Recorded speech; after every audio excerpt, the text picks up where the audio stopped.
নমস্কার বন্ধুরা, শর্মিলাস kitchen and মোড়ে আপনাদের সবাইকে স্বাগত। আপনারা সবাই কেমন আছেন? আজকের রেসিপি পোস্ত দিয়ে আমড়ার চাটনি। তার জন্য এখানে কচি আমড়া নেওয়া হয়েছে, আর আমড়াগুলোকে এরকমভাবে চারফালি করে নিয়ে নিয়েছি। আর হ্যাঁ, এই রান্নাটা কিন্তু আমি করিনি, করেছেন আমার শাশুড়ি মা। আমড়া যখন পাওয়া যায় বাজারে, এই সময় তো আমরা অনেকটা পেকে গেছে, কিন্তু যে সময় কচি ছিল ঠিক সেই সময়েরই ভিডিও এটা। যাই হোক, আমড়াগুলোকে ভালো করে ধুয়ে নিয়েছি। তারপরে এখানে কড়াইতে সর্ষের তেল দিয়ে দিয়েছেন পাঁচফোড়ন আর একটা শুকনো লঙ্কা।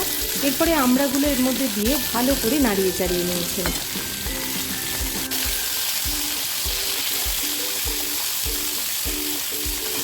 আমড়াগুলো ভালো করে নাড়িয়ে চাড়িয়ে নেওয়ার পরে এর মধ্যে এক এক করে কিছুই সেরকম মশলার তো প্রয়োগ এখানে নেই, শুধু রয়েছে পোস্ত বাটা।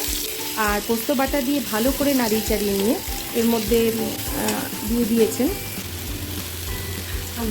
স্বাদ অনুসারে লবণ, আর দিয়ে দিয়েছেন বেশ খানিকটা চিনি, কারণ আমরা তো একটু টকই হয়, তাই চিনি আর নুন দিয়ে ভালো করে পোস্ত সমেত আমড়াটাকে উনি ভাজা ভাজা করে নিয়েছেন। তারপর এর মধ্যে দিয়ে দিয়েছেন জল। যেহেতু আমরা কচি, তাই সেদ্ধ হতে বেশিক্ষণ সময় লাগবে না, ফুটে উঠলেই তৈরি হয়ে যাবে আমড়ার চাটনি। আমার শাশুড়ি মা নিজে টেস্ট করে দেখলেন, বললেন দারুণ হয়েছে। আপনারাও বাড়িতে অবশ্যই এইভাবে পোস্ত দিয়ে আমড়ার চাটনি তৈরি করে দেখবেন। একটু তো মুখের স্বাদ বদলাবেই।